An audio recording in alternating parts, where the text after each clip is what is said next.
शुक्लां परधरं विष्णुं शशिवर्णं चतुर्भुजं प्रसन्नवदनं ध्यायेत् सर्वविघ्नोपशान्तये।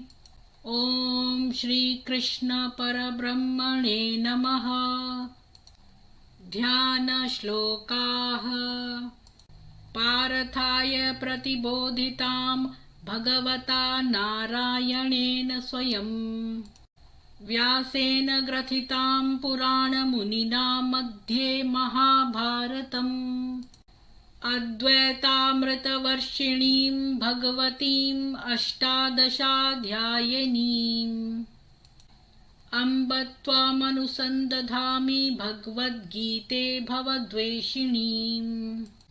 ॐ श्रीकृष्ण परब्रह्मणे नमः। ॐ कृष्णाय नमः। ॐ कृष्णाय नमः। ॐ कृष्णाय नमः। ॐ कृष्णाय नमः। ॐ कृष्णाय नमः। ॐ कृष्णाय नमः। ॐ कृष्णाय नमः। ॐ कृष्णाय नमः। ॐ कृष्णाय नमः। ॐ कृष्णाय नमः। ॐ कृष्णाय नमः।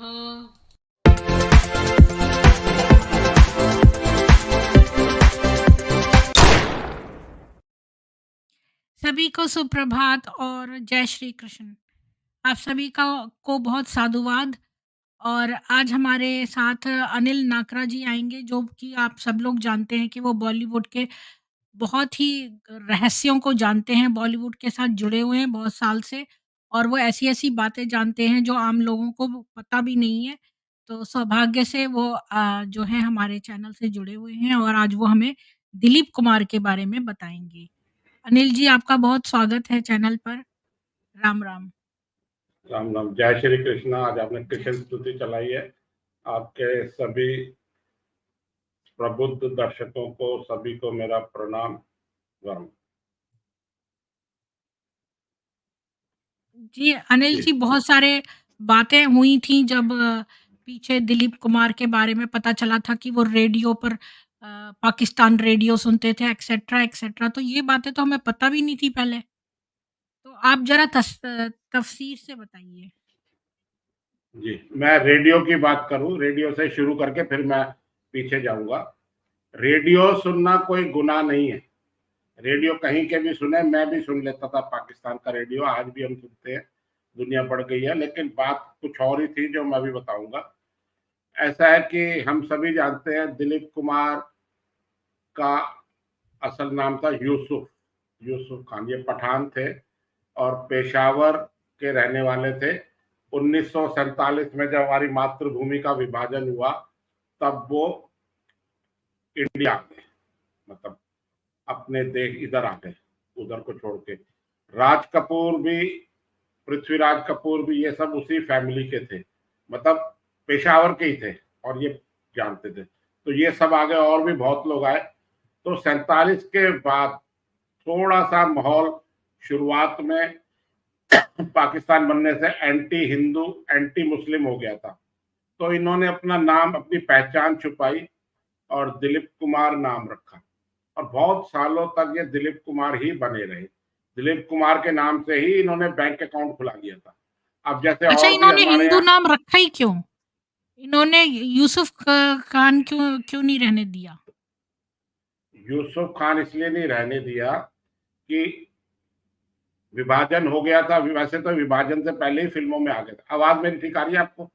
जी, आ रही है। हाँ। नीचे से बता विभाज दीजिए, सब लोगों को ठीक आ रही है आवाज़?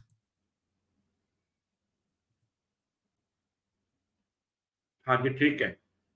इन्होंने क्या है, बहुसंख्यक जो थे हिंदू ही थे। थोड़ा सा पहले आजादी का मूवमेंट चल रहा था, पाकिस्तान बनाने की कॉल दे रखी थी मोहम्मद अली जिन्ना ने, और भी कई राजनीतिक बातें, उसमें अभी हम नहीं जाएंगे, उसको फिर कभी करेंगे। तो इन्होंने दिलीप कुमार नाम रख लिया। ये अकेले एक्टर नहीं थे जिन्होंने अपना हिंदुस्तानी या इंडियन नाम या हिंदू नाम रखा। मैं इंडियन नाम कह रहा हूं। तो ये यूसुफ और ये इस टाइप के नाम, ये तो सब अरब के नाम है जो इन्होंने अपना लिए थे। आपको मालूम होगा अजीत जो है विलेन थे, उनका नाम था हमीद। अच्छा, वो भी जॉनी वॉकर, मुसलमान थे?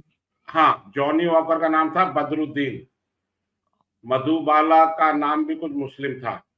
मीना कुमारी एक एक्ट्रेस थी, श्यामा। और एक अच्छा, हमारे मैंने तो ये संगीतकार, भी सुना था वो जो है महमूद ने अपनी बहन से ही शादी कर ली थी। नहीं ये भी वो मैंने मुझे, कहीं सुना था। नहीं वो मुझे आइडिया नहीं है, नाम भी शायद से इधर उधर जाएंगे। वैसे महमूद का जिक्र इसमें आएगा बीच में, ठीक है, तब मैं बताऊंगा। तो ऐसे बहुत लोग थे, श्यामा, श्यामा था, और ऐसे कई नाम थे जिन्होंने अपने हिंदू नाम रख लिए थे और उन्होंने काम किया। कोई बात नहीं, दिलीप कुमार एक एक्टर अच्छे ही थे, मैं उनको बुरे एक्टर की श्रेणी में नहीं रखूंगा, लेकिन उनकी वजह से किन किन एक्टरों को हमारी भारत सरकार द्वारा दबाया गया, ये मैं आपने प्रोग्राम में आगे बताऊंगा। 1922 का जन्म है दिलीप कुमार का, और अभी 2 साल पहले उनकी, 2 साल तो नहीं, ज्यादा हो गए, 7 जुलाई 21 को उनकी डेथ हुई थी बॉम्बे में, अपना 93 ईयर्स की उसमें एज में। वैसे तो मुझे ठीक है। नहीं पसंद था दिलीप कुमार। बहुत लोगों को बहुत पसंद है। मुझे तो राजकुमार, तो फिर वो जो प्रदीप कुमार थे वो तो फिर भी राजा जैसे दिखते थे। ये दिलीप कुमार तो कहीं से भी राजा जैसा नहीं दिखता था, उसको हमेशा राजा बना देते थे। राजा नहीं हुई, मैं आपने राजकुमार का नाम दिया, तो मैं राजकुमार की ही बात बता दूं। प्रदीप कुमार राज राजा जैसे दिखते थे, लेकिन प्रदीप कुमार ये की भी दिलीप बात कुमार नहीं करेंगे। दिखता था। दिलीप कुमार और राजकुमार की एक पिक्चर आई थी, पैगाम, जिसमें श्री रामचंद्र का म्यूजिक था। इंसान का हो इंसान से भाईचारा, यही पैगाम हमारा। वो बॉम्बे की मजदूरों की समस्या, मजदूर में जो वर्कर है उनकी एक पिक्चर थी तो वो कम्युनिस्टों की पिक्चर, लेकिन उसमें हीरो थे दिलीप कुमार। मैं धीरे धीरे उनकी निजी उस पर भी आऊंगा। आपने राजकुमार का नाम लिया, मैं इसलिए बता रहा हूँ। तो उसमें लीड रोल था दिलीप कुमार का, यानी यूसुफ का, और उसमें उनके बड़े भाई की भूमिका थे राजकुमार, भूमिका में थे राजकुमार, ठीक है। वो फिल्म हिट हुई, गाने भी बहुत हिट हुए, और उस पिक्चर में दिलीप कुमार से ज्यादा तारीफ मिली राजकुमार की एक्टिंग को, जबकि उनका रोल कम था। उनके ऊपर कोई गाना नहीं फिल्माया गया था, ना कोई उनकी कोई रोमांटिक हीरो की कोई भूमिका थी उसमें, जबकि रोमांटिक हीरो भी आए हैं राजकुमार बहुत। तुझको पुकारे मेरा प्यार, या काजल, और ऐसी कई पिक्चरें आई हैं, मेरे हुजूर वगैरह। लेकिन दिलीप कुमार पर राजकुमार बहुत हावी रहे, ठीक है, अपना। उसके बाद दिलीप कुमार ने कभी भी राजकुमार के साथ काम नहीं किया। 30 साल तक उनको कई ऑफर आए लेकिन काम नहीं किया। फिर लगभग 30 साल बाद सुभाष घई ने एक पिक्चर बनाई राजकुमार और दिलीप कुमार को लेके, सौदागर, इलू इलू, जिसमें गाना था। पहले राज को साथ करने के लिए दिलीप कुमार उसमें तैयार नहीं थे। ये सुभाष घई ने अपने क्या नाम, दिलीप कुमार के साथ काम कर, राजकुमार के साथ काम नहीं करना चाहते थे दिलीप कुमार, ठीक है। उन्होंने कहा कि उनकी डायलॉग डिलीवरी और उनके जो आवाज, अच्छी एक आवाज में बेस है, उसके आगे मैं टिक नहीं पाऊंगा। तो फिर उनको सुभाष घई जो उसके प्रोड्यूसर डायरेक्टर थे, उन्होंने उसको आइडिया दिया कि हम आपको देहाती भाषा बुलवा देंगे। ये हिमाचल प्रदेश की पिक्चर थी, और जो हिमाचल की भाषा होती है, अरे का है रे, और तू ना जाने है, और इस टाइप की भाषा दिलीप कुमार ने बोली थी। क्योंकि अगर वो कट कट हिंदी में चलते तो राजकुमार के आगे वो टिक नहीं पाते। राजकुमार से बड़ा रोल दिलीप कुमार को दिया दिया गया था, लेकिन उस पिक्चर में भी दिलीप कुमार के आगे राजकुमार उनसे 20 ही पढ़े थे। तो जो आपने कहा ना एक्टिंग की बात, उनसे देवानंद भी बहुत आगे थे, उन्होंने उनसे ज्यादा पिक्चरें करी। देवानंद ने उनसे ज्यादा पिक्चरें बनाई, डायरेक्ट भी करी, अवार्ड भी लिए। लेकिन हमारी जो भारत सरकार है, हमारे जो चाचा नेहरू प्रधानमंत्री थे, उनको क्या नाम से, इनका वोट लेने के लिए, इनको अपीज करने के लिए इन्होंने हमेशा दिलीप कुमार और इनको सब अवार्ड दिए गए इनको। अच्छा, अवार्ड देने के साथ साथ क्या होता है कि इनके साथ कुछ फैसिलिटी भी मिलती है। जैसे इनको पद्म भूषण अवार्ड दिया गया, या जिसको भी पद्म अवार्ड मिलता है तो उसके साथ फैसिलिटी भी मिलती है। नेहरू सरकार ने, इंदिरा गांधी ने दिलीप कुमार को बहुत सी जमीनें पुराने टाइम में बॉम्बे में दी, फ्री ऑफ कॉस्ट। मैं क्यों? दोबारा कह रहा हूँ, फ्री ऑफ कॉस्ट। उसमें कौन से क्यों? सुरखाब के पर लगे थे? नहीं, ये तो आपको लग रहा है ना, नहीं लगे थे। उनको तो लग रहा है कि पर नहीं है तो पूरा घोंसला है इनके पास तो सुरखाब का। ये तो आपको लग रहा है ना। तो वैसे भी आप देखेंगे, मैं इसमें पहले भी बता चुका हूँ आपके शो में भी शायद या किसी और में, कि जितने भी कलाकार होते थे मुस्लिम, उनको हमारी जो है नेहरू सरकार हमेशा चढ़ाती थी, उनको ये अवार्ड्स देती थी। वो मैं आगे चर्चा कर लूंगा। तो उनको बहुत सी जमीनें दी गई फ्री ऑफ कॉस्ट, एक कोई सब्सिडाइज रेट पे भी नहीं दी गई कि साहब आपने, आपको पद्म भूषण मिला है उसमें ये जमीन दे दी गई, ये कर दी गई। वो आज की डेट में उनकी करोड़ों रुपए की उनकी प्रॉपर्टी की वैल्यू थी। और जब वो 21 में गए 72 हुरों के पास यहाँ से छोड़ के, तो उन्होंने एक या दो फ्लैट अपनी वाइफ बेगम सायरा बानो के नाम कर दिए और कुछ अमाउंट कर दिया जो भी उनके पास था, और बाकी बहुत लंबी चौड़ी जमीन वो वक्फ बोर्ड को दान में दी उन्होंने। ये ऑन रिकॉर्ड कोई पुरानी बात नहीं है, कुछ लोगों की स्मृति में भी होगी। उन्होंने इसी तरह वक्फ सारी के पास जमीन इतनी प्रॉपर्टी आ गई है। वक्फ के पास, मैं आपको रिफ्रेश करना चाहूंगा, वैसे आपको मालूम ही होगा, सबसे ज्यादा लैंड जो इंडिया में है वो सेना के पास है। सेना ने मोरलेस आज भी उस अपना की जमीनें तो आपने देखा होगा। उसके बाद थर्ड नंबर पे जो सबसे ज्यादा जमीनें हमारे इंडिया में है वो वक्फ पास है। इनकी क्या नाम से आबादी तो 20, 25, 22 जो भी है, लेकिन जमीनें इनके पास वक्फ बोर्ड के बाद ज्यादा है। रेलवे, सेना, इसको छोड़ के फिर ये थर्ड नंबर हमारे वक्फ का था। तो इन्होंने अपनी करोड़ों रुपए की प्रॉपर्टी वक्फ बोर्ड को दे दी। तो ये तो इनकी मानसिकता थी इन्होंने। अच्छा, इसमें मैं और बात करूं, इनको मैं और आगे पीछे बात चलती रहेगी, मैं क्रम वाइज नहीं चल रहा हूं, तो इसमें आप ऐसा नहीं समझें कि इनको पाकिस्तान की सरकार ने निशाने पाकिस्तान, वहां का जो सर्वोच्च नागरिक पुरस्कार है, वो इनको दिया था।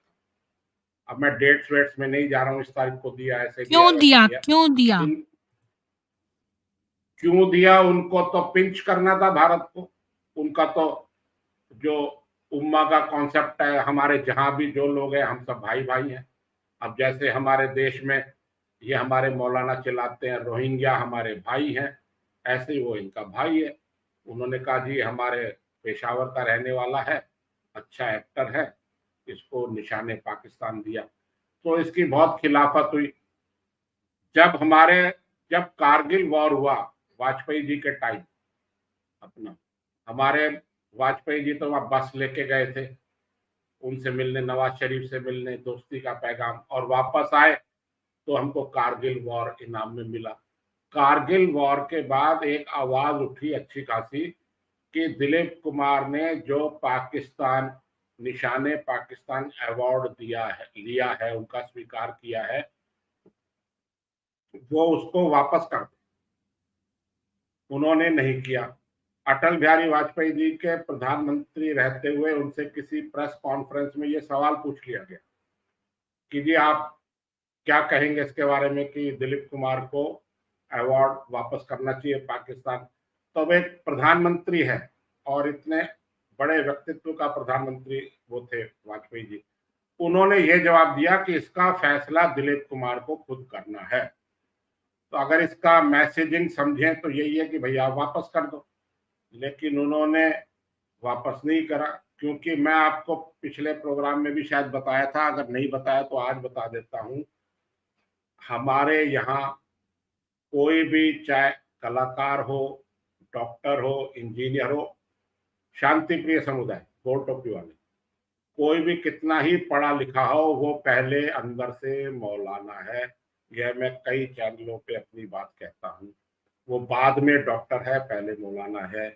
वो पहले मौलाना है, बाद में वो एक्टर है या संगीतकार है या गीतकार है या शायर है, जो भी है। उन्होंने अवार्ड वापस नहीं किया इसमें। अच्छा, मैं इसमें बात थोड़ी सी पीछे ले जाऊंगा। 47-48 में नौशाद ने अपना फिल्मों में, संगीत में वो कामयाब हो गए थे। नौशाद से पहले हमारे जो संगीतकार थे वो आउट, थोड़ा सा बुजुर्ग से हो रहे थे, तो नौशाद ने कर दिया। अब नौशाद अच्छे संगीतकार थे, इसमें मैं उनके क्वेश्चन मार्क नहीं लगा रहा हूँ। और एक कोई धर्म वाला अपने धर्म का पक्ष ले, मैं इसको भी जायज मान रहा हूँ, लेकिन दूसरे धर्म को गाली दे, इसको मैं थोड़ा ठीक नहीं मानता। तो उन्होंने क्या किया, उन्होंने जो गायिकाएं अपने फिल्मों के गानों में लेते थे, जोरा भाई अंबाले वाली, शमशाद बेगम, मुबारक बेगम और नूर जहां से भी उन्होंने कुछ गाने गवाए, वो बाद में पाकिस्तान चली गई। अफसाना लिख रही हूँ, दिल बेकरार, ये तो खैर ये वही हलाल दूसरे। वाला कॉन्सेप्ट है कि सारे लोग इनके ही हाँ, हों। हाँ, इनके ही हो। अच्छा, उन दिनों लता मंगेशकर आ गई थी इंडस्ट्री में। वो, उनके घर के हालात उस टाइम ठीक नहीं थे, तो लता मंगेशकर को इन्होंने बिल्कुल भी गाने का मौका नहीं दिया। नौशाद ने, उस टाइम के संगीतकार थे। बाद में नौशाद ने बहुत गाने गवाए, तो उनको मुकेश ने लता जी को मिलवाया नौशाद से, तो फिर उन्होंने कुछ गाने दिए। वो बाद में लता जी ने भी उनसे पूरा पूरा बदला लिया नौशाद से, उन्होंने अपना हिसाब चुकता किया था। ये मैं आगे बताऊंगा। ये दिलीप कुमार पे बोल रहे हैं, लेकिन इसमें दिलीप कुमार का भी था रोल। ठीक है अपना। तो बाद में लता मंगेशकर को नौशाद ने कब गवाना शुरू किया, एक पिक्चर बन रही थी मुगले आजम, मैंने पहले भी कई बार ये बात बताई है। उस मुगले आजम में उन्होंने मधुबाला को एज ए हीरोइन साइन करना था। अब लता मंगेशकर का उस टाइम गाना आ गया था, आएगा आएगा आने वाला आएगा, खेमचंद प्रकाश के संगीत में, महल पिक्चर का ये गाना था। जब ये गाना रिलीज हुआ तो रिकॉर्ड बनते थे उस टाइम, आपको मालूम हो तो रिकॉर्ड बनते थे। उसके बाद कैसेट आए, आजकल तो नई नई टेक्नोलॉजी आ गई। रिकॉर्ड में गायिका का नाम लता मंगेशकर नहीं दिया गया था। उसके गाना इतना पॉपुलर हुआ कि फिर दोबारा एचएमवी कंपनी ने रिकॉर्ड निकाला और उसमें गायिका का नाम लता मंगेशकर दिया गया। उसके बाद तो लता ये तो रातों रात उनकी एक इंसल्ट स्टार कर बन दी गई। इन्होंने। पहले उनसे गवा के फिर उनका नाम नहीं लिखा, ये तो इंसल्ट है उनकी हाँ, डायरेक्ट। ये ऑन रिकॉर्ड बात है। खेमचंद, तो अपना ये महल पिक्चर का गाना है अपना, तो उनका नाम नहीं दिया गया था, विदाउट नेम गाना रिलीज किया गया था। क्या वो 16-17 साल की लड़की सी है, काली सी है, मराठी लड़की है, क्या गाएगी क्या गाएगी। उन्होंने गाना गा दिया इस शर्त पे, चाहे कुछ भी कारण रहा हो, मजबूरी या जो भी कहो, या अपना आगे आना था। अब उस उन्हीं दिनों पिक्चर बनने की तैयारी के आसिफ जो है वो कर रहे थे मुगले आजम की, तो उसको हीरोइन साइन करना चाहते थे मुगले आजम में मधुबाला को। मधुबाला भी वैसे मुस्लिम ही थी, लेकिन उन्होंने एक शर्त लगा दी कि आप मेरे कॉन्ट्रैक्ट में लिख देंगे कि मेरे गाने लता मंगेशकर ही गाएंगी, ये आपको मेरी शर्त मंजूर हो तो ही मैं इस फिल्म में एज ए हीरोइन काम करूंगी। तो मजबूरी में नौशाद को, लता मंगेशकर को उस फिल्म में गवाना पड़ा। उस फिर वो फिल्म बहुत सुपर हिट हुई, गाने बहुत हिट हुए। मोहे पनघट पे नंदलाल छेड़ गए, और प्यार तो किया तो डरना मधुबाला क्या। पसंद करती थी लता मंगेशकर को और हाँ, उसकी हाँ, वजह से हुआ है। हाँ, हाँ, उन्होंने ये कंडीशन रखी कि आसिफ और नौशाद के सामने कि आप मेरे गाने लता मंगेशकर से ही गवाएंगे। उसके बाद वो गाने हिट हो गए, तो उसके बाद नौशाद ने कंटिन्यू इसको गवाया। इन दिनों क्या है, लता मंगेशकर भी स्ट्रगल कर रही थी, दिलीप कुमार, नौशाद, एस.एच. बिहारी, मजरू सुल्तानपुरी, इनकी एक गैंग टाइप बन गई थी। तो लता मंगेशकर ने दिलीप कुमार से कांटेक्ट किया, उनकी समझो आप थोड़ी सी वो बटरिंग करी या जो भी करा अपना काम उसके लिए। मैं लता जी को देवी से कम नहीं मानता हूँ, मेरी अपनी राय है कि लता मंगेशकर के बिना इंडिया ही अधूरा है, मेरा ऐसा मानना है। लता मंगेशकर के बाद हम इंडिया की कल्पना बिना लता मंगेशकर के नहीं कर सकते। उन्होंने दिलीप कुमार को अपने बड़े भाई का दर्जा दिया, वो जब भी विदेशों में जाती थी दिलीप कुमार को साथ लेके जाती थी। एल्बर्ट हॉल में लास्ट जो वो गई लता मंगेशकर 1976 अगस्त 76 में, तो भी दिलीप कुमार को साथ लेके गई, उसमें मुकेश भी साथ थे। और दिलीप कुमार ने ही जैसे पहले आके इंट्रोड्यूस कराते हैं, तो दिलीप कुमार ही लता मंगेशकर को इंट्रोड्यूस कराते हैं उसी एल्बर्ट हॉल में। आप साथ साथ चेक कर सकती है, वहीं मुकेश जो गायक थे उनकी वहीं डेथ हो गई थी लंदन में, अपना उधर ड्यूरिंग द प्रोग्राम, उन्हीं इस दिनों वजह प्रोग्राम से। चल। तो उन्होंने फिर दिलीप कुमार का सहारा लता मंगेशकर को शुरू शुरू में लेना पड़ा। बाद में तो लता मंगेशकर बहुत पॉपुलर हो गई, और उन्होंने एक टाइम ऐसा आया कि नौशाद के लिए गाने लता मंगेशकर ने बंद कर दिए।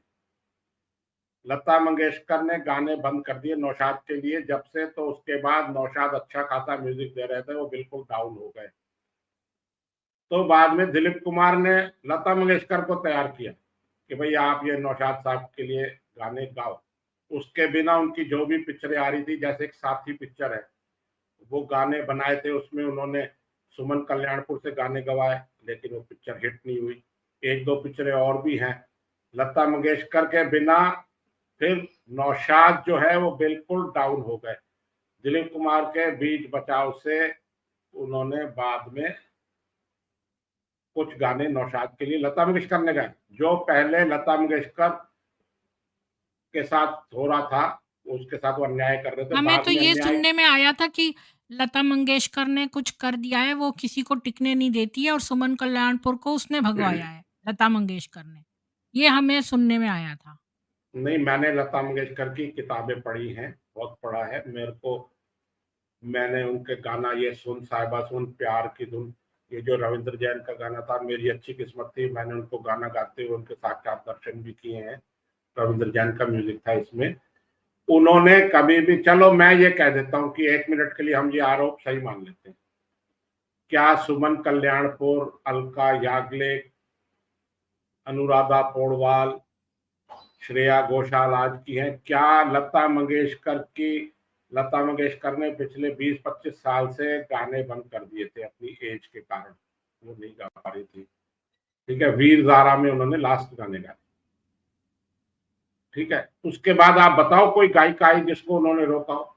आशा भोसले उनकी बहन थी, वो साथ गा रही थी। अच्छा, नहीं, लता सुमन मंगेशकर, कल्याणपुर की आवाज़ जो थी वो बिल्कुल लता से मैचिंग थी।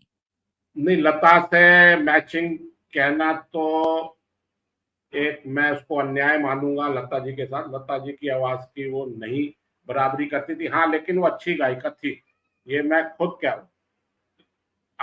मैं आपको एक उदाहरण देता हूँ। लता मंगेशकर के पास डेट नहीं होती थी गाने के लिए, और उस टाइम गाने 60s 70s 80s में सारे गाने लता मंगेशकर आशा भोसले ही गाती थी। मैंने पता नहीं क्यों सुना था कि लता मंगेशकर ने गायब करवा दिया है सुमन को। वो ऐसी गायब हुई कि फिर नज़र नहीं आई। आज भी सुमन कल्याणपुर हमारे आपके बीच में है, और अभी कुछ दिन पहले ही मैंने उनका इंटरव्यू दूरदर्शन पर देखा है। वो बॉम्बे में रहती हैं, अब वो गाने की स्थिति में नहीं है। लता मंगेशकर, मैं आपको एक बात बताऊं, लता मंगेशकर फीस ज्यादा चार्ज करती थी। जो छोटे बजट की पिक्चर थी वो क्या नाम से अपना सुमन कल्याणपुर से गवा लेते थे। बीच में लता मंगेशकर ने मोहम्मद रफी साहब के साथ गाना बंद कर दिया था, इनका आपसी विवाद हो गया था रॉयल्टी को लेके। अच्छा, अब मोहम्मद रफी के साथ कोई फीमेल गायिका है, वो लता ने कह दिया था मैं नहीं गाऊंगी, तो वो सुमन कल्याणपुर को गवाते थे। सुमन कल्याणपुर ने भी बहुत गाने गाए हैं, लेकिन सुमन कल्याणपुर, जैसे किसी के पास बजट कम है या लता जी की डेट नहीं मिल रही है या लता जी टूर पे गई हुई है, बाहर विदेशों में वो शो करने गई हैं, तो वो ही गवाती थी, उनको उन्होंने किसी को मना मतलब वो नहीं सेकंड करा। चॉइस थी, सेकंड चॉइस। सेकंड या थर्ड चॉइस थी, सेकंड चॉइस तो आशा भोसले थी, लेकिन आशा भोसले, हाँ, लता मंगेशकर से उनकी, सुमन कल्याणपुर अच्छी गायिका है, थी नहीं है, लेकिन वो लता की बराबरी कर ले ऐसा नहीं है। लता मंगेशकर ने किसी को भी नहीं रोका। एक शारदा भी गायिका आई थी, शंकर जयकिशन के शंकर है वो लेके आए थे। उन्हीं के टाइम वाणी जयराम भी गायिका आई थी, और एक माथुर करके गायिका आई थी अपना, और ऐसे कई गायिका थी, मुझको अपने गले लगा लो है मेरे हमराई, मैं नाम भूल रहा हूँ। तो उन्होंने किसी को नहीं रोका, फर्स्ट चॉइस हमेशा लता मंगेशकर ही होती थी। अब लता जी नहीं गाए या किसी का बजट नहीं है, तो वो सुमन कल्याणपुर से या मोहम्मद रफी, और इनका 4 साल तक मनमुटाव चला, तो मोहम्मद रफी के साथ गाने सुमन कल्याणपुर ने गाए। जैसे गाना है आजकल तेरे मेरे प्यार के चर्चे हर जबान पर, ब्रह्मचारी पिक्चर में, या सांझ और सवेरा में है अजुन ना आए बालमा सावन बीता जाए। तो सुमन कल्याणपुर ने गाने गाए हैं, लोगों ने गवाए हैं, लेकिन लता मंगेशकर ने कभी भी किसी को नहीं रोका। जब लता मंगेशकर के पास इतना काम है, उनको फुर्सत नहीं है, तो वो किसी को क्यों रोकेंगी? उनको ये, और एंड में भी लता मंगेशकर ने अपनी चॉइस से गाना छोड़ा था। ये हम हमारे आज के सब्जेक्ट दिलीप कुमार से थोड़ा सा दूर हो गए, लेकिन उससे रिलेटेड ही है। तो ये सब जो आपने कहा ना, ये नौशाद वगैरह ये जो हैं, उस टाइम ये अघोषित प्रवक्ता बने हुए थे फिल्म इंडस्ट्री के। कोई भी प्रॉब्लम, कोई भी इशू, कोई भी विवाद होता था, तो सारे अखबार वाले नौशाद के पास पहुंच जाते थे। तो नौशाद के लिए लता मंगेशकर ने गाना मना कर दिया। तो साथी पिक्चर में मेरे जीवन साथी चली थी मैं तो प्यासी, ये इन्होंने खूब गाने गवाए ना, गाने इतने चले ना अपना लता मंगेशकर वो अपना ना नौशाद चले। तो ये कहना सरासर गलत है, और वैसे भी जो बुलंदी पे पहुंचता है तो उसके दुश्मन हो ही जाते हैं, चाहे हमारे समाज का कोई भी तबका हो, चाहे हमारे आपके घर हो। तो यहाँ दिलीप कुमार ने ये बीच में ब्रिज का काम करके इनको चलाया था, सब करा था। और लता मंगेशकर निशान पाकिस्तान की मैं बात करूं, अच्छा इसमें बात एक और बड़ी मजेदार बात बताऊंगा। एक पिक्चर आई थी मधुमती, बिमल रॉय की पिक्चर थी वो, जिन्होंने 2 बीघा जमीन और अपना ये कई पिक्चरें बनाई थी जिनका अवार्ड भी मिले थे। सुजाता ये पिक्चर बनाई थी। उसमें एक पिक्चर बनाई थी, उस टाइम दिलीप कुमार पूरी डिमांड में थे। मधुमती पिक्चर बनाई थी, पुनर्जन्म, और उसमें पिक्चर थी ये, हाँ, मैं तो कब से खड़ी इस पार ये अखियां तरस गई, ऐसे गाना है। और एक है सुहाना सफर और ये मौसम हसी, दिलीप कुमार का गाया हुआ गाना है, और ये बहुत हिट गाना हुआ था।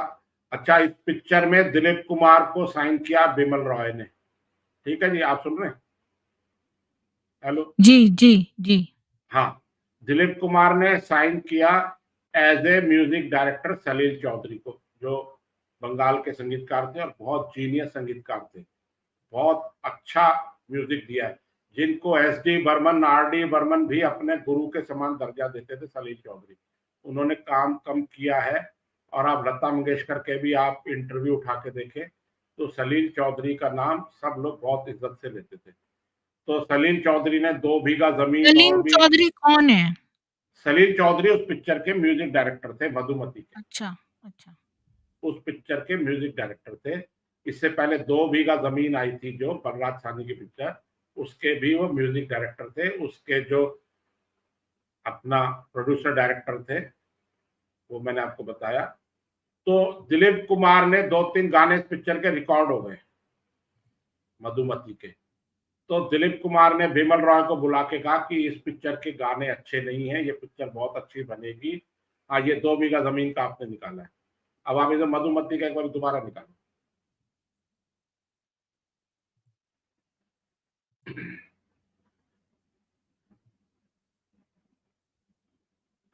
इसमें संगीतकार थे सलील चौधरी। तो दिलीप कुमार ने बीच में इस पिक्चर में एक्टिंग रोक दी, अपना डेट्स देने से मना कर दिया बिमल रॉय को। उस टाइम उनका डिमांड में तो थे ही। रीजन उन्होंने ये दिया कि इस पिक्चर के गाने जो है वो अच्छे नहीं बन रहे हैं, आप इस पिक्चर में संगीतकार सलील चौधरी को हटाकर नौशाद को साइन करें, मैं नौशाद को साइन करवा दूंगा। लेकिन बिमल रॉय इसके लिए तैयार नहीं हुए। ठीक है, किसी तरह बीच ये बचाव दिलीप करके, कुमार ने कहा। ये दिलीप कुमार ने कहा, मैं इसका भी आपको रेफरेंस भी दूंगा, ये कोई मेरे को रात को ख्वाब नहीं आया सोते हुए। दिलीप कुमार ने कहा कि आप शंकर जयकिशन को साइन कर लो अगर नहीं करते हो तो, लेकिन उनकी चॉइस नौशाद ही थे। भाई सलील चौधरी को हटाओ, इसके गाने अच्छे नहीं बने, अच्छे नहीं बन रहे, और ये संगीत इस पिक्चर का, ये म्यूजिकल पिक्चर है और इसमें इसका संगीत अच्छा नहीं होगा। बिमल रॉय को अपनी क्षमता पे पूरा भरोसा था, उन्होंने नहीं किया। किसी तरह दिलीप कुमार को मना लिया गया कि भाई आप काम करो, जैसे सबने मनाया कर जो भी था।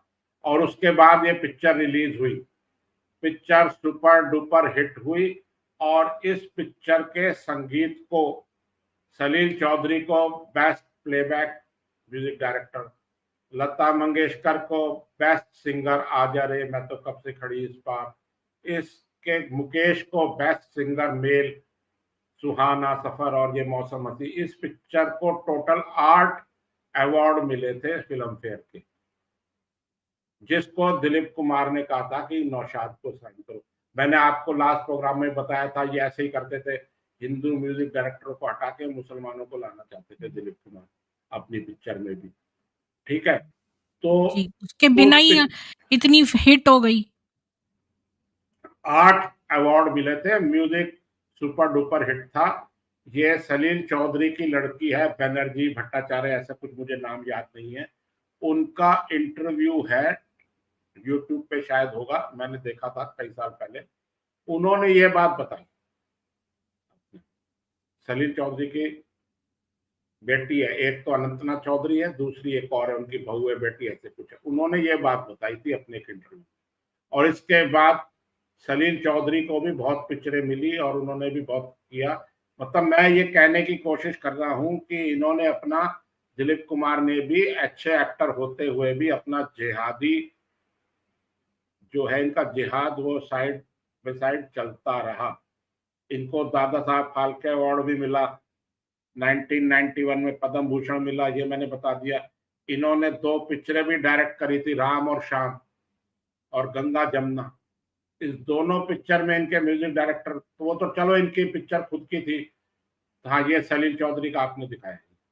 हाँ, ये वेस्टर्न क्लासिकल और क्लासिकल फोक हर तरीके के संगीत में ये माहिर थे, जिनको दिलीप कुमार मधुमती पिक्चर से आउट करना चाहते थे, ये मेरा कहना है। राम और श्याम गंगा जमुना इन्होंने पिक्चर बनाई, उसमें भी इन्होंने मनु अपना दिलीप नौशाद का ही म्यूजिक लिया, एस एच बिहारी, इन्होंने टीम बना ली थी अपनी, और इनका यही रहता था। अच्छा, इसमें एक और मैं बात बताऊंगा लास्ट आपको। एक आपने पिक्चर देखी होगी पड़ोसन, पड़ोसन पिक्चर ध्यान है आपको? जी, उसमें सुनील वो था ना सुन किशोर कुमार, हाँ हाँ, जिसमें किशोर सायरा कुमार। बानो भी है। हाँ, किशोर सायरा कुमार, बानो। सायरा बानो, किशोर कुमार थे। अब सायरा बानो जो है वो फिल्मों में आ गई थी और वो हिट हो गई थी, और वो कुछ कपड़े जो है वो इनके अनुसार वो कपड़े ठीक नहीं पहन रही थी, और मतलब एक वल्गैरिटी का इन्होंने नाम दिया था नौशाद ने। और ये महमूद की पिक्चर थी डायरेक्ट, आपने पहले महमूद का नाम लिया था, तो ये महमूद का खुद इंटरव्यू मौजूद है यूट्यूब पर, आप कभी इसका ढूंढोगे। डायरेक्टर तो ज्योति स्वरूप है, ज्योति स्वरूप। नहीं, डायरेक्टर ज्योति स्वरूप थे, प्रोड्यूस बाय महमूद थी, हाँ। और ये संगीत इसमें आर डी बर्मन का था। और वही अपना मेरे सामने वाली खिड़की में ये जो आपने सामने लगाया है, ये सब था इसमें। अपना राजेंद्र कृष्ण के गीत थे। हाँ। इस पिक्चर महमूद के सिप्पी। हाँ, हैं महमूद और सिप्पी इन दोनों ने हाँ, प्रोड्यूस एनएन की है, सिप्पी या एनसी सिप्पी, हाँ, महमूद एनसी की ही सिप्पी। पिक्चर थी बेसिकली, और उन्होंने इसमें अपना रोल भी किया था। ये हुँ, पिक्चर काफी सुपर डुपर। इस पिक्चर की शूटिंग नौशाद और दिलीप कुमार के विवाद से रुक गई। दिलीप कुमार, नौशाद दिलीप कुमार के दोस्त थे, आपस में ये कहते थे कि आप सायरा बानो जो है आप उसके जानते हो, उसके साथ पिक्चरें भी करते हो, वो कपड़े ऐसे पहनती है वैसे पहनती है जो हमारे इस्लाम में ठीक नहीं माने जाते। इन्होंने जीनत अमान और इस पे भी बहुत इल्जाम लगाए थे, वो हम फिर कभी बात अच्छा, तो करेंगे। सबसे शर्मीली जो एक्ट्रेस जिसने कि अपने न्यूड तक सीन दिया था, वो तो शर्मिला टैगोर थी। उससे तो इन्होंने शादी कर ली थी। नहीं तो उससे तो इन्होंने पटौती से शादी करवा दी थी, हाँ, हाँ। लव जिहाद। तो मैं इसमें आपको सायरा बानो की बात बता रहा हूँ। तो ये पिक्चर रुक गई विवाद में। तो फिर नौशाद के इंटरफेरेंस से ये पिक्चर, दिलीप कुमार ने सायरा बानो से शादी करी कि भाई ये किसी हिंदू लड़के से शादी नहीं कर ले, इसके चाल चलन अच्छा नहीं है, इसके रंग ढंग अच्छे नहीं है, एज पर नौशाद। तो और उन्होंने उससे दिलीप कितनी कुमार, छोटी थी उम्र में वो, बहुत हाँ, छोटी थी। मैं उम्र में छोटी वही बता रहा हूँ। दिलीप कुमार का जन्म है 11 फरवरी 1922 का, और सायरा बानो का जन्म है 1966 का। तो अब आप एज डिफरेंस लगा लो। ये तो उसकी माँ के बराबर हो गई ना, जो सायरा हाँ, की माँ है, हाँ, तो सुनील वो हो दत्त गई ने भी, दिलीप कुमार के हाँ, बराबर हाँ, तो। हाँ, हाँ, तो सायरा बानो उनसे 66 की बॉर्न है, और वो 22 के बॉर्न है। तो अखबारों की हेडलाइन थी कि आधी उम्र, इतनी उम्र का ये वो सब था। अगर उस टाइम के हमारे फादर सब ध्यान है, हम भी छोटे थे। अब 66 में तो खैर मैं पैदा ही हुआ था तब। तो हमने ये सुना है, तो ये शादी इन्होंने करवा दी कि भाई ये किसी इधर उधर ना हो जाए, कहीं भाग नहीं जाए, बिगड़ गई है ये लड़की। इन्होंने अपने टाइम पे पूरा पूरा दिलीप कुमार, नौशाद, इन्होंने डोमिनेट करा है अपनी। और पूरे दिलीप कुमार, बॉलीवुड को जकड़ रखा था कि और कंट्रोल कर रहे थे बॉलीवुड कि को कौन गाएगा, बिल्कुल, कौन क्या करेगा। हाँ, हाँ, इनका तो बस नहीं चला। लता मंगेशकर अपने टैलेंट से अपना आगे तक आई, और भारत रत्न क्या, वो तो एक सरस्वती माँ का रूप है। इनका बिल्कुल बस नहीं चला, नहीं तो ये उनको बिल्कुल आने नहीं देते।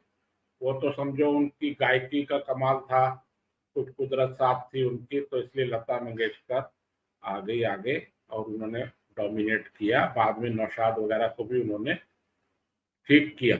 मैं ये शब्द यूज कर रहा हूँ, ठीक किया। ये लोग सब जो है ना पेडोफाइल्स ही हैं, ये जो इस्लामी हैं सब। नहीं तो ये तो है ही, आपका तो खूब स्टडी है, मेरे से ज्यादा ही आप इस्लाम के बारे में शायद जानती हैं। मैं आपके बराबर तो शायद नहीं जानता हूँ। लेकिन इनका तो शुरू से ही नेचर है, आज भी आप देख लो, यही है। 50 साल 100 साल पहले ये दिलीप कुमार को हमने दिलीप साहब, दिलीप साहब, दिलीप साहब कर करके चढ़ाया हुआ है। लेकिन एंड में जाते लोग उसके जाते, इसको इतना अच्छा क्यों समझते हैं? मुझे तो वो कभी भी नहीं हैंडसम लगता, बिल्कुल किसी सूरत से वो हैंडसम नहीं है, बहुत ही नहीं, बेकार है देखने में। देखो पता नहीं उसका हैंडसम पीछे लोग इतनी क्यों मरते नहीं, रहते वो हैं। अपनी चॉइस है। जैसे एक नैरेटिव बिल्ड करना होता है, हाँ, जैसे पर आपने क्यों मुझे कहा। चॉइस है? मुझे तो समझ नहीं आ रहा उसको क्यों नहीं, चॉइस बनाया हो? आपको समझ कैसे नहीं आ रहा, मैं, आप तो इतनी समझदार, इतना रोज शो करती हैं। उन्होंने नैरेटिव बिल्ड करना था। जैसे आपने मुझसे कहा कि लता मंगेशकर किसी को आने नहीं देती थी, लता मंगेशकर के पास टाइम ही नहीं है, वो मैंने किसी तो को क्या सुना कि रोकेंगे। उसने गायब करवा दिया है सुमन कल्याणपुर को, ये गायब तक नहीं सुना। करवा दिया, वो आज भी जिंदा हैं। भगवान उनको उम्र नहीं, दे। इंडस्ट्री से गायब करवा दिया। नई इंडस्ट्री से कोई गायब नहीं हुई थी, उन्होंने खुद ही शादी कर ली थी। वो भोजपुरी, तमिल, राजस्थानी पिक्चरों में उन्होंने बहुत गाने गाए हैं। हाँ, ये है कि लता मंगेशकर के बराबर गाने नहीं गाए, ये बात इसी ठीक है। तरह सुना है कि वो जो थी मीनाक्षी शेषाद्री भी बॉलीवुड से गायब हो गई। वो तो अपने किसी से शादी करके अमेरिका चली गई, वहां ये इसका संदर्भ कोई नहीं आ रहा। हाँ। कोई गायब हो गई, वो ये ना नैरेटिव बिल्ड करना कि साहब हुँ, अपना, मैंने एक प्रोग्राम भी किया था रेडियो में, आकाशवाणी हुँ। एफएम पे आया था, कि किशोर कुमार को अच्छे गानों का, सीरियस गानों का गायक नहीं माना जाता। उनको कहते सिर्फ हंसी मजाक हा हू के ही गाने गाते। मोहम्मद रफी बड़े किशोर अच्छे कुमार सिंगर तो है। हिंदू थे ना?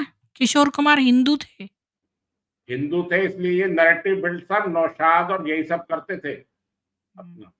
यही नैरेटिव बिल्डिंग जिसमें हम शुरू से वामपंथियों की इनकी नैरेटिव बिल्डिंग में जिसमें हम हमेशा मार खा रहे हैं, जिसके ट्रैप में आपका म्यूजिक शायद फील्ड नहीं है, इसलिए आप भी उनके ट्रैप में आ गए हैं कि लता मंगेशकर के बारे में इनके पास कोई वो नहीं है। लता मंगेशकर को फुर्सत ही नहीं है, मैं बार बार बोल रहा हूँ कि उसको फुर्सत ही नहीं थी इतने गाने गाने से उनको, और उन्होंने अपनी चॉइस से गाना छोड़ा। कोई वो फिल्म इंडस्ट्री से आउट नहीं हो गई थी कि साहब उनको गाने नहीं मिल रहे थे और वो घर बैठ गई। अभी वो 2 साल पहले वो गुजरी है, तो अपनी 92-93 एज अपना पूरा जीवन जी के जीता है। उनको किसी ने नहीं, किसी को किसी ने नहीं रोका, यही सब था।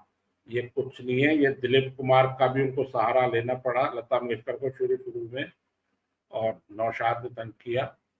दिलीप कुमार, मैं फिर कह रहा हूँ, इन्होंने सरकार से इतना फायदा लिया, इतना फायदा उठाया। सरकार ने, नेहरू सरकार ने इनको इंडिया का एम्बेसडर बनाकर, मतलब वैसा एम्बेसडर नहीं, राजदूत बना के नहीं, जैसा हमारे सांस्कृतिक एडवाइजर है और हमारे ये है, पूरे वर्ल्ड की सैर करा रहे। नेहरू जी अपने साथ इनको रशिया, रूस, यहाँ कहाँ कहाँ लेके जाते थे दिलीप कुमार। अच्छा, हाँ मतलब बिल्कुल। दिलीप कुमार को? हाँ, ये लेके वाह! जाते थे। इतनी क्या अपनत्व था उससे?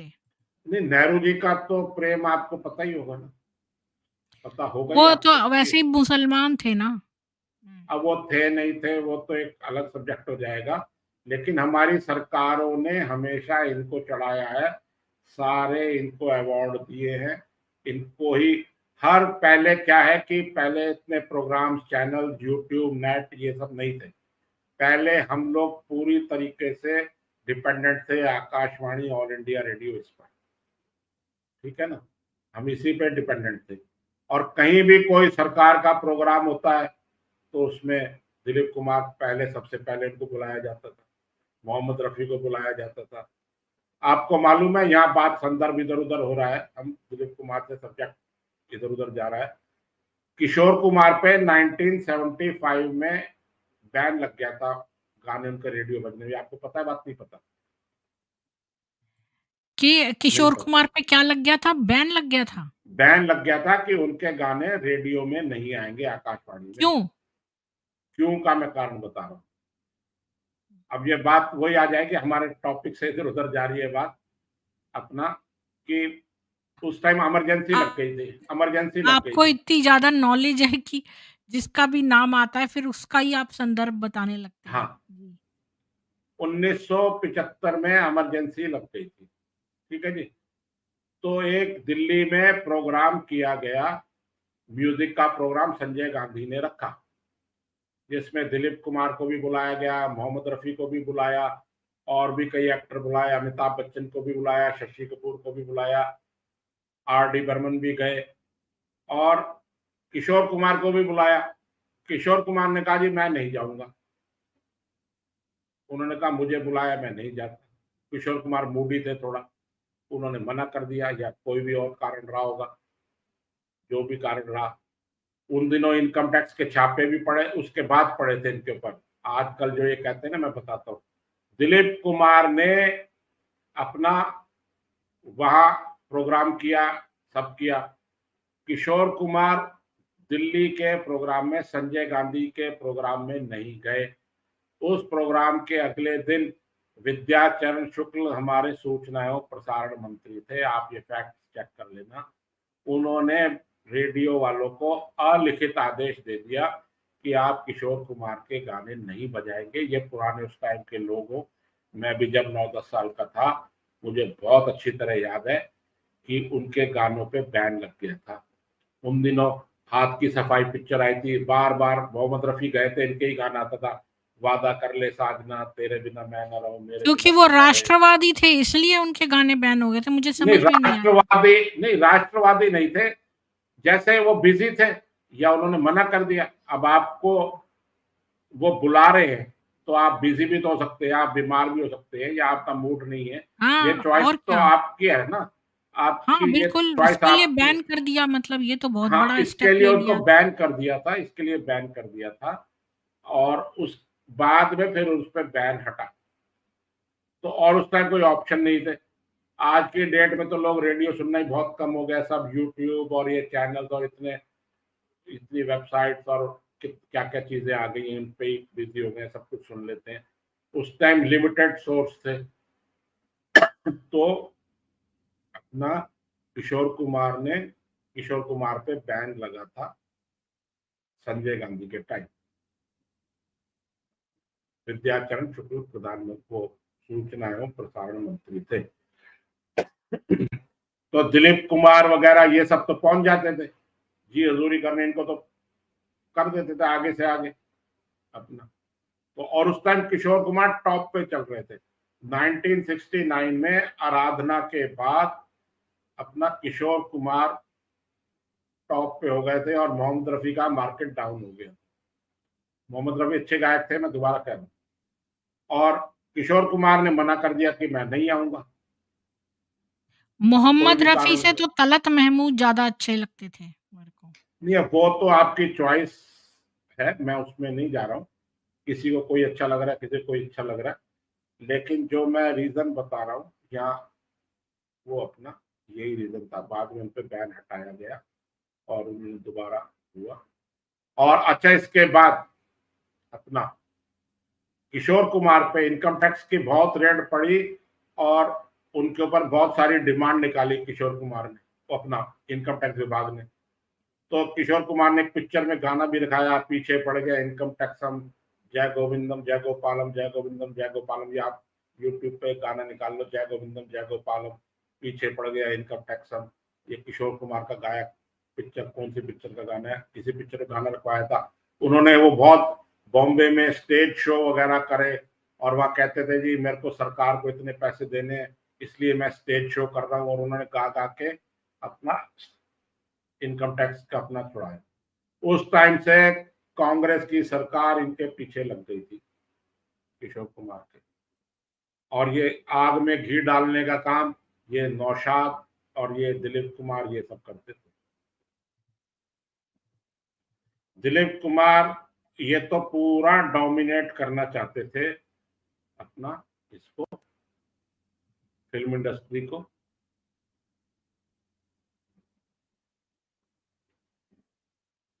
ठीक है जी, अब आप कुछ पूछना है तो वैसे तो ये सब्जेक्ट तो बहुत लंबा हो सकता है। जी, अब तो आप कह रहे थे दिलीप कुमार जो है वो जिहादी था, वो जिहादी था, वो वाली बात बताइए। वो तो आपने अंदरूनी बहुत सारी बातें बता दी। नहीं, वो आईएसआई के साथ लिंक्ड था क्या? नहीं, आईएसआई के साथ वो लिंक्ड नहीं था, ये मैं कह दूं। और जिहादी से मेरा यहाँ मतलब है, मैं दिलीप कुमार की एक्टिंग को, कुछ पिक्चरों में उन्होंने अच्छी एक्टिंग करी है, मैं ये भी मानता हूँ। मैं ठीक है, मैं हिंदू उसमें हूँ, सब हूँ अपना। उन्होंने को फिल्मों में भजन भी गाए हैं, दुख के सब साथी, गोपी पिक्चर वगैरह कई गाए हैं। जिहादी मैं इन द सेंस कह रहा हूँ कि नहीं, अपना उनके घर से वो पकड़ा गया था, वो जो क्या नाम है उसका, वो जो कोड भेजते हैं ना, वो मोर्स कोड भेजते थे। तो ये सारा बताया था उन्होंने, रवि रंजन सिंह ने, कि वो कैसे उनके वहाँ से पकड़ा गया। तो उन्होंने ये कहा, कह दिया कि भई ये तो हमें ज़रूरत पड़ती है अपने कामों के लिए, और इस तरह से बहाना बना दिया। वह ऐसी कोई ये बात थी, ये मुझे इसके बारे में मैंने भी रवि रंजन सिंह के प्रोग्राम में सुना है, लेकिन मैं सिर्फ वही बात कर रहा हूँ जिसके लिए कि जो मैं आपको पक्का पता है। हुँ, पूरा 100% श्योर हूँ। मैं 100%, 99 नहीं, हुँ, कि इन्होंने अपनी वक्फ को प्रॉपर्टी दे दी। मतलब आपने मुझे कहा कि मैं मकान आपको दे रहे हूँ जी, आप मकान में रहो या मकान आप बनाओ, और मैंने उठा के आगे वो किसी को दे दिया, तो ये तो हुँ, आपके साथ मैंने अन्याय कर दिया। और ऐसे ही इन्होंने जिहाद और मुस्लिम और इसके नाम पे, जिहाद इन द सेंस कि ये दूसरे तरीके का जिहाद है। जिहाद से मतलब सीधा मारना नहीं है, ये जो बौद्धिक जिहाद है, ये बौद्धिक जिहादी थे कि हुँ, फिल्म इंडस्ट्री पे कब्जा करना, संगीत पे कब्जा करना, दूसरे को नहीं आने देना, हुँ, सरकार में अपनी पैठ रखना। वो सम्मान भारत की सरकार ने देवानंद, राज कपूर, धर्मेंद्र को नहीं दिया। जो इनसे ज्यादा फिल्में साइन करी, इनसे ज्यादा फिल्म फेयर अवार्ड लिए। देवानंद, राज कपूर खुद प्रोड्यूसर डायरेक्टर थे। राज कपूर ने, देवानंद ने कई कई पिक्चरें डायरेक्ट की। दिलीप कुमार ने कोई पिक्चर डायरेक्ट नहीं की, प्रोड्यूस जरूर करी, राम और श्याम, गंगा जमुना, लेकिन डायरेक्ट कोई नहीं करी। तो मतलब उनसे ज्यादा टैलेंटेड थे ये अच्छा, इनकी राजकुमार। मूवीज़ भी तो ऐसी हैं। दिलीप कुमार की एक पिक्चर आई थी वो बहुत पहले मैं अपने फ़ादर के साथ देख रही थी, टीवी पे आ रही थी वो और कुंदन नाम था उसका। उसमें दिलीप हाँ, कुमार था हैं और वो उसमें हिंदुओं को दिखाया कि ये लोग काली की पूजा करते हैं और लोगों को धन के लिए मार देते हैं पुजारी लोग। तो उसमें नहीं दिखाया था कि दिलीप कुमार पुजारी का बेटा है और वो लोगों को कत्ल करके उनका सामान छीन लेता है। ये काम तो मोहम्मद करता था, उसको दिखा दिया हिंदू करते हैं ऐसा काम, वो भी पुजारी। अब ये तो बहुत लंबा सब्जेक्ट है, इसके पास भी मेरे पास बहुत मटेरियल है। वो दिलीप कुमार नहीं, वो हमारे सलीम जावेद, हाँ, कादर वो खान और ये जितने ऋषिकेश मुखर्जी टाइप वामपंथी टाइप थे, इन सब ने यही काम किया है कि नैरेटिव जो है गलत बनाए गए हैं। हमारी आप पहले की फिल्मों में देख लो आप, यही गुंडे, बदमाश, गैंगस्टर, यही सब होते थे, गैंग कर रहे हैं। और ये आप भाई किसी अमीरों को को कोई लूट। क्वेश्चन्स पूछने हैं तो लिख के पूछ लीजिए। हाँ, ये एक आए हैं सुभाष नायक जी, ये तो कह रहे हैं कि लता मंगेशकर को भी दिलीप कुमार ने बोला था मुस्लिम बनने को। वो दीन की दावत तो नहीं हर एक को देते हैं। नहीं, दीन की दावत दे देते हैं। लता मंगेशकर तो पूरी महाराष्ट्रियन हिंदू थी। और मैं हुँ, आपको बात बताऊं, 2014 में, वो लता मंगेशकर की बात आ जाती है। लता मंगेशकर, जब मोदी जी 2013-14 में अपना, वो गुजरात के मुख्यमंत्री थे और वो प्रधानमंत्री बनना चाहते थे 2014 में जो बने, उससे पहले वो बॉम्बे गए और एक प्रोग्राम में लता मंगेशकर से भी वो मिले। लता मंगेशकर भी उस प्रोग्राम में इनवाइटेड थी। तो उसमें लता मंगेशकर ने मोदी जी को स्टेज पे कह दिया कि आप भारत के अगले प्रधानमंत्री बने, ऐसी मेरी शुभकामना है। ये 2014 की बात बता रहा हूँ, मोदी जी के प्रधानमंत्री बनने से पहले। तो कांग्रेस ने और वहां इन्होंने इतना हल्ला मचाया कि लता मंगेशकर हिंदू और ये और वो सब कुछ है, ऐसे इन्होंने तो सर पे उठा लिया आसमान की तरफ। लता मंगेशकर ने कैसे बधाई दे दी, ये तो गुजरात दंगों का मास्टरमाइंड है, ये है वो है। तो लता मंगेशकर ने हमेशा बाला साहब ठाकरे के जो प्रोग्राम होते थे उसमें भी वो मराठी गाने वहां जा जाके गाती थी। इस बात पे भी इन हमारे जिहादियों को, नौशाद को, दिलीप कुमार को, इन सबको इतराज होता था कि ये बाला साहब ठाकरे तो हिंदूवादी हैं और ये है वो है, इनके प्रोग्राम में लता मंगेशकर क्यों जाती है। और वही आज आजकल की बात है, आप तो कनाडा में बैठे दूर, वही उद्धव ठाकरे उनका बेटा वो कह रहा है मोदी जी की तुलना औरंगजेब से कर रहा है। ये आज आपकी करंट हेडलाइन है, ये आज की तारीख में जब हम ये प्रोग्राम कर रहे हैं। कहाँ बाला साहब ठाकरे हिंदू हृदय सम्राट, और कहाँ हमारे उद्धव ठाकरे और संजय राउत कह रहे हैं कि ये तो औरंगजेब है, जैसे औरंगजेब ने कत्ल कराए ऐसे मोदी जी कराएंगे या करा रहे हैं। ये आज की डिटेल है, ये आज की हेडलाइन है। समय कैसे बदलता है, ये एक बड़ी बात है।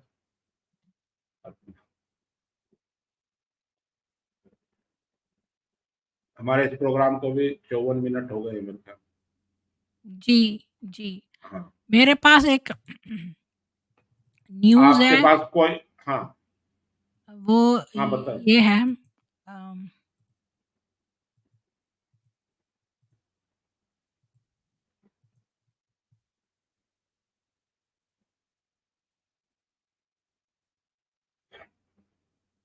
नहीं, ये बात तो ठीक है। हेलो, ये तो उन्होंने भाई बनाए, ये राखी के टाइम की फोटो है, ये तो मैंने आपको बताया। ये जो लता मंगेशकर ने जो है ना, हाँ जी, आप सुन रहे हैं? जी, जी। ये आप हाँ, लता मंगेशकर को ये किसी ने कहा था कि ये मराठी महिला है, ये उर्दू सही नहीं बोलना जानती। लता मंगेशकर बहुत अच्छी उर्दू और उनको था, लेकिन उन्होंने खुद अपने आप को फाइन ट्यून करने के लिए नौशाद के ही एक जो असिस्टेंट म्यूजिक डायरेक्टर थे शफी मोहम्मद, उनसे उर्दू की कुछ नॉलेज ली उन्होंने, कुछ सीखा करा उनसे। और खेमचंद और एक थे सज्जाद हुसैन म्यूजिक डायरेक्टर, ये कैसी अजब दास्तां हो गई है, सुनाते सुनाते बयां हो गई है, उनसे भी कुछ उर्दू के बारे में उन्होंने अपडेट्स लिए। ये तो बात ठीक है कि गाने उर्दू के थे, और मैं लैंग्वेज सीखने को तो मैं कोई गलत भी नहीं मानता। अब जैसे मैं खुद हूँ, मैं यहाँ इंडिया में पढ़ा बड़ा हूँ, हमें तो उर्दू नहीं पढ़ाई गई, हम तो हिंदी इंग्लिश ही जानते हैं, लेकिन मैंने उर्दू, मेरा शौक था, मैंने उर्दू सीखी हुई है। मैं उर्दू लिखना पढ़ना मैं खुद जानता हूँ, क्योंकि मुझे शायरी का शौक है, हमारे घर में म्यूजिक और ये माहौल था, तो उर्दू तो मैंने भी सीखी हुई है। अब इसका मतलब मैं एक ये बड़ा एक लगा दिया गया, वही नैरेटिव बिल्ड कर दिया गया है कि उर्दू सिर्फ मुसलमानों की भाषा है। मैं इससे सहमत नहीं हूँ। उर्दू मेरे फादर ने खुद उर्दू पढ़ी है, अरबी पढ़ी है। वो मदरसे भी जाते थे बचपन में। हमारे हमारे फादर और वगैरह वो, उनके घर में जो लड़कियां होती थी वो जाती थी हिंदी पढ़ती थी, और जो लड़के होते थे वो उर्दू सीखते थे। नहीं तो हमारे जो मेरे बाप दादा ये सब थे, ये भी सब उर्दू पढ़ना लिखना जानते थे। हमारे घर में उर्दू की शायरी की इनकी बहुत बुक्स थी। मैंने उर्दू हमारे ग्रैंडफादर से खुद सीखी है। अपना मैं बहुत एक्सपर्ट तो नहीं हूँ, क्योंकि मेरी रेगुलर प्रैक्टिस में नहीं है उर्दू, और उर्दू अब सीखे कहाँ, वो तो अब है नहीं। लेकिन मैं पढ़ना लिखना जानता हूँ। मैं लिखने में अनाड़ी उर्दू हो सकता हूँ, लेकिन मैं समझता बोल ये सारे जितने हैं ये सब मैं जानता हूँ। अब मैं मतलब उनका कोई बहुत अच्छा ज्ञाता हूँ ये कहना तो मूर्खता हो जाएगी, जो अपने आप को खुद अपने मुंह से ज्ञानी कहे। लेकिन मैं अनाड़ी भी नहीं हूँ उर्दू, मैं खुद जानता। और ये लता मंगेशकर ने तो उर्दू सीखी थी, इसमें कहीं कोई गलत बात नहीं, और इसको मैं गलत भी नहीं देखा। सबसे अच्छी भाषा तो संस्कृत है, वो तो पॉजिटिव वाइब्स देती है। जी। नहीं वो ठीक है, संस्कृत है, लता मंगेशकर ने संस्कृत में भी गाने गाए हैं। एक पिक्चर अच्छा। आई थी, मन क्यों बहका रही बहका आधी रात को, उसमें वसंत देव ने गाने लिखे थे, तो उसमें कुछ संस्कृत के भी गाने थे, वो भी लता ने कुछ गाए हैं गाने। हम्म। तो ऐसी बात तो नहीं है।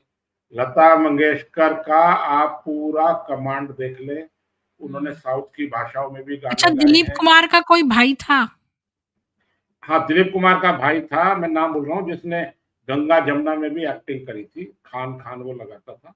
मैं नाम भूल रहा हूँ, गंगा जमुना में वो थे, वो पुलिस वाले बने थे। गंगा जमुना पिक्चर है, मैं नाम ध्यान मेरे को भी नहीं आ रहा है। गंगा जमुना में थे वो, पिक्चरों में ज्यादा अपनी नासिर जगह। खान, हाँ बिल्कुल, नासिर नूर खान, हाँ। मोहम्मद, आयूब सरवर, असलम खान और एहसान खान। नहीं ये तो 5 6 7 भाई तो होते ही थे, लेकिन नासिर खान फिल्मों में थे। वो 2 4 5 फिल्मों में आए थे, जो दिलीप कुमार के कहने पे उनको मिली थी। और गंगा जमुना में दिलीप कुमार ने खुद प्रोड्यूस की थी, उसमें भी वो थे। लेकिन वो पिक्चर 5 भाई थे अब, ये, 5 भाई हाँ और होंगे होंगे। 6 बहनें। 5 भाई और 6 बहनें। हाँ ये तो कोई बात नहीं, वो तो 4 बीवी 20 बच्चे, ये तो इनके कम ही थे। 9 तो कम ही रह गए, होने तो 20 चाहिए थे, हो सकता है 20। ये कोई बात नहीं बड़ी, ये तो इनका कल्चर ही है ना, ये तो इनको तो अपना आबादी बढ़ा के ही तो अब ये भारत पे कब्जा करना है 2047 तक। दिलीप कुमार है 6 सिस्टर। हाँ ये ठीक है, जो भी बता रहे हैं, मैं उनकी बहनों के बारे में ज्यादा नहीं जानता हूँ। और 5 ब्रदर्स हैं, नासिर खान, असलम, एहसान, नूर मोहम्मद और आयूब सरवर। अच्छा, इसमें मैं लास्ट में बात बता दूं, हुँ। दिलीप कुमार ने और नौशाद ने मिलके, महाराष्ट्र की सरकार कांग्रेस की सरकार थी, मैं मुख्यमंत्री का नाम भी अभी बता दूंगा, उनसे बहुत सारी जमीन ली थी अपना, और इन सब ने अपने अपने प्लॉट ले लिए थे, और उस एरिया में सिर्फ मुस्लिम्स को ही प्लॉट दिए थे इन्होंने, वो इनके हाथ में थी कॉलोनी, जिसमें मजरू सुल्तानपुरी हुँ। अपना, और ऐसे कई थे, सायरा, ये अपना नरगिस के जो भाई थे अपना, उनको प्लॉट दिया था। मुगले आजम पिक्चर में एक संतराश थे, उनको दिया। इन्होंने मुस्लिम कॉलोनी बसाई थी, अब वो बॉम्बे की बिल्कुल प्राइम लोकेशन में आ गई है और उसकी जमीनें करोड़ों करोड़ों करोड़ों रुपए की हो गई है। इन्होंने सरकार से आने पौने ऐसे ही ले ली, अब उनको ये जाते जाते मदरसों को और वक्फ को को दे दे देंगे गए। जा। वक्फ ये को लोग ऐसे ही तो करते हैं, पूरी अपार्टमेंट बिल्डिंग में एक वैसे अपार्टमेंट ले लेते हैं, फिर वक्फ को दे देते हैं, फिर वो क्या है कि वहाँ पर मदरसा शुरू हो जाता है, तो सारे हिंदू वहाँ से पलायन कर जाते हैं धीरे-धीरे। पलायन करने पे उनको ये मजबूर कर देते। हाँ, ये इतनी आपके गंदगी और शोर मैंने मचाते हैं कि कोई मैंने हिंदू वहाँ बॉम्बे रह ही में नहीं सकता। नहीं नहीं नहीं रह सकता, बकरे काटने लग जाएंगे घर में, तो कैसे रहे। हाँ, और मांस फेंक देते हैं, शोर मचाते हैं अज़ान का, गंदगी, बदबू और शोर। नहीं ठीक है, वो अब हम विषयांतर हो रहे हैं, वो आपकी बात सही है, लेकिन अब अगर कोई प्रश्न हो तो ठीक है, नहीं तो अब इस जी, प्रोग्राम को क्लोज करें। जी। तो किसी का कोई प्रश्न है? 1 मिनट देख लेती हूँ, कोई प्रश्न है हाँ, तो। एक प्रश्न आया है लेकिन वो इसका नहीं है, आप आज के टॉपिक से रिलेटेड नहीं है। क्या है? क्या राहुल क्या गांधी राहुल राजीव गांधी का बेटा है? शक्ल तो मिलती है। नहीं, अब ये तो पर्सनल बात हो जाएगी, इस पे तो मैं क्या बोलूंगा। हुँ, राजीव जी। यादव। अच्छा, ये गुलज़ार गुलज़ार भी क्या दिलीप कुमार से अटैच थे? नहीं, गुलजार दिलीप कुमार से अटैच नहीं थे, गुलजार का नाम था पूर्ण चंद कालरा। अच्छा। ये भी पाकिस्तान जो अब बन गया वहां से आए थे। ये भी, इनकी भी फर्स्ट लैंग्वेज उर्दू ही थी। गुलजार ने, इनका तखल्लुस नाम था, उर्फ नाम था, जैसे कहते हैं ना पूर्ण हुँ। चंद कालरा उर्फ गुलजार, तो गुलजार के नाम से ये लिखते आ रहे हैं आज तक। इन्होंने भी फिल्में प्रोड्यूस की, डायरेक्ट की, अपना डायलॉग्स भी मैंने लिखे। कहीं पे पढ़ा था कि ये जो कपूर ख़ानदान है और ये जो पता नहीं कौन-सा मुस्लिम कोई ख़ानदान है, वो दोनों साथ-साथ रहते थे पाकिस्तान में। नहीं, पाकिस्तान में पेशावर के ही दिलीप कुमार रहने वाले थे और पेशावर के उनकी ही राज कोठियाँ कपूर। पास-पास थीं और हाँ, तभी ये उनके लोग आप बार-बार जाते हैं पाकिस्तान। इवन अनिल कपूर भी वहाँ जाता है, सोनम कपूर के भी नहीं नहीं, वहाँ रिश्तेदार हैं। अनिल कपूर का पेशावर से कोई लेना देना नहीं है, ना उनके फोर फादर का था, वो एक अलग फैमिली है।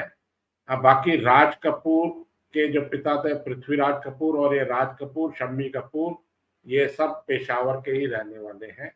लेकिन आपको मैं बात बता दूं, पेशावर के रहने वाले हैं, लेकिन दिलीप कुमार में और राज कपूर में कभी भी प्रोफेशनली नहीं बनी।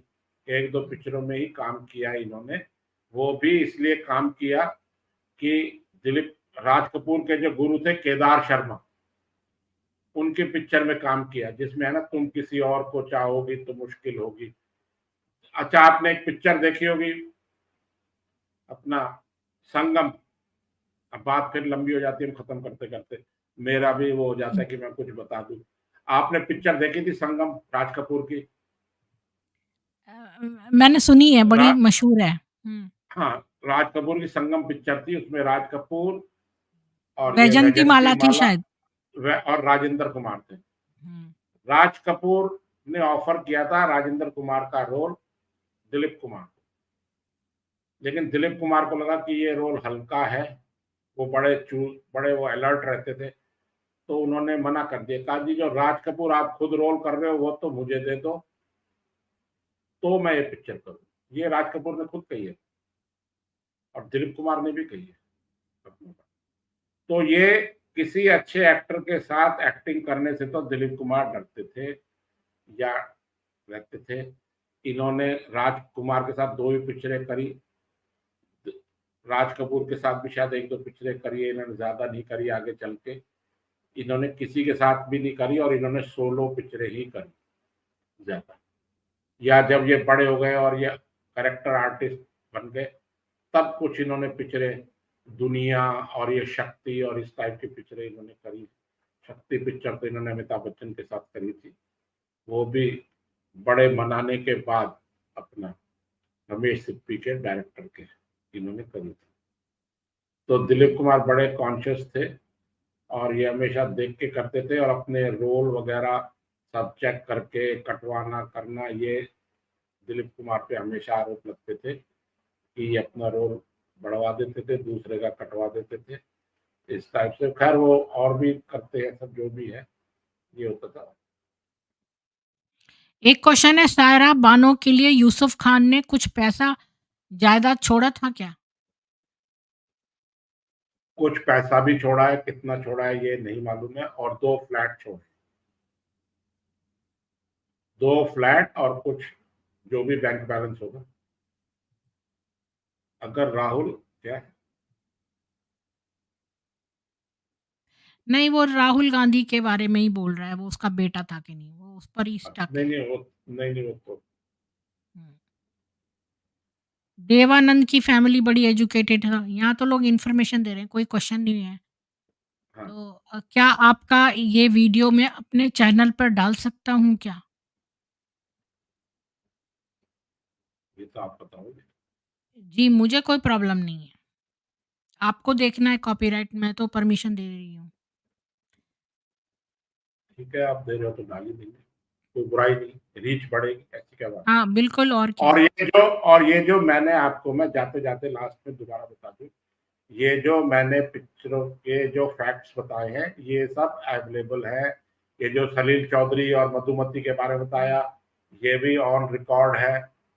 पेशावर से ये जो मैंने संगम पिक्चर के बारे में बताया, ये भी ऑन रिकॉर्ड है। मैंने कोई भी बात अपनी अपने तरफ मन से से नहीं निकला। जोड़ी। हाँ, ये उन्होंने अपनी जाते-जाते अपनी प्रॉपर्टी जो है वक्फ बोर्ड को दान दी, ये तो 2021 की बात है, ये भी ऑन रिकॉर्ड है। हुँ, अभी किसी ने पूछा, सायरा बानो को 2 फ्लैट और अपनी जो भी कैश बैंक बैलेंस था वो इन्होंने दिया, वो ठीक है, वो देना भी चाहिए, उनकी वाइफ है वो। ये सब ऑन रिकॉर्ड है। लता मंगेशकर ने इनको अपना भाई बनाया, वो इनके उनको भी किसी अकेली लड़की थी वो, फादर लता मंगेशकर की छोटी उम्र में डेथ हो गई थी, 3-3 4-4 बहनों की, भाइयों की जिम्मेदारी थी। तो उन्होंने जैसे तैसे करके दिलीप कुमार का सहारा लेके, जो भी लेके अपना उन्होंने अपनी जगह बनाई। लेकिन दिलीप कुमार ठीक है, वो जो भी था उन्होंने, बाकी लता मंगेशकर से कभी फिर वो डिच नहीं किया, उन्होंने भी रिश्ता निभाया। मैं जाते जी, जाते ये भी कह दूं, वो जिहाद वो उनके मन में जो था वो ठीक है। नौशाद से भी लता मंगेशकर ने खूब आगे चल के हिसाब चुकता किया। जैसे हुँ, पहले वो लता को अवॉइड करते थे, बाद में नौशाद को लता ने अवॉइड कर दिया। जी, तो ये सब ठीक है, और ये सब ऑन रिकॉर्ड है, कोई भी फैक्ट चेक कर सकता है। अगर किसी जी, को डाउट हो या मेरी इंफॉर्मेशन गलत हो तो वो आपसे संपर्क कर ले, आप मुझे बता देना। मेरी इंफॉर्मेशन गलत होगी तो मैं हाथ जोड़ के माफी मांग लूंगा, इसमें कोई बात नहीं। मेरी कहीं नाक का सवाल नहीं है या मेरा कोई पर्सनल इश्यू नहीं है। लेकिन जो मैंने जानकारी दी है, as per best of my knowledge, all information क्या are Yusuf available Khan on. Pakistan को पैसा देता था? अब चोरी छुपे देता हो तो मुझे मालूम नहीं, लेकिन अपनी जिंदगी में वो 4-5 बारी या उससे ज्यादा पाकिस्तान गए थे। वो जा, हुँ। वो जा, देते हो या धन्यवाद अगर। आपका अनिल जी, आपने बहुत सारी चीज़ें बता दी, कितनी सारी छोटी-छोटी इन्फॉर्मेशन आपने बहुत सारी दी है। आपका बहुत धन्यवाद आने आपका के भी लिए। बहुत बहुत धन्यवाद। आज थैंक तो यू। आज आपने बोला ही था आधे घंटे के लिए आऊँगा, लेकिन हमने आपको 1 घंटा जो है बिठा लिया। नहीं, मैं इसलिए चाहता हूं कि लंबे वीडियो हो जाते हैं तो कई लोग देखते नहीं है। मेरे पास भी ये हाँ, सजेशन आते हैं कि आपकी इंफॉर्मेशन तो है, लेकिन आप उसको एक वीडियो की जगह 2 वीडियो में कर दें।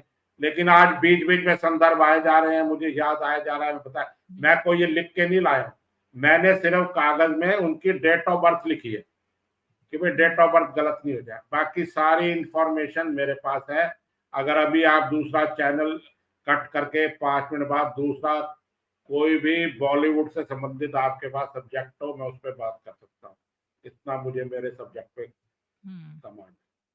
चाहे आप आमिर खान के बारे में आप बोल रहे थे बात करो, चाहे फिल्मों के जी। बारे में किसी किसी के बारे में बात करो, हम मेरे तो है पास ना कमांड उसका है। थंबनेल एक हफ 1 दिन तक एडवर्टाइज़ करते हैं, तब जाके हम करते हैं। तो एक और जो अगर करना होगा तो नेक्स्ट आप हमें बता देना आप कब अवेलेबल हैं तो उस वो दिन हम आपस में बाद में डिस्कस कर लेंगे और ऐसी कोई बात नहीं। धन्यवाद हमारे चैनल पे आने का बहुत-बहुत धन्यवाद। जय सनातन थैंक यू वेरी वैदिक मच। हिंदू विश्व। जय हो, जय भारत। जी। तो प्लीज़ सब लोग जो हैं वो इस को ज़्यादा से ज़्यादा शेयर कर दीजिए और अब से आधे घंटे में हम एक 20 मिनट बाद हम एक पद्मजा नाम की एक ब्रह्म कुमारी 32 साल से थी वो, उनको ब्रह्म कुमारी संस्था ने बाहर निकाल दिया है, उनकी लाइफ़ स्टोरी जानेंगे अब से 20 मिनट बाद, तो आप फिर से आइएगा अगली स्ट्रीम में। सभी को राम-राम, जय सनातन वैदिक हिंदू विश्व।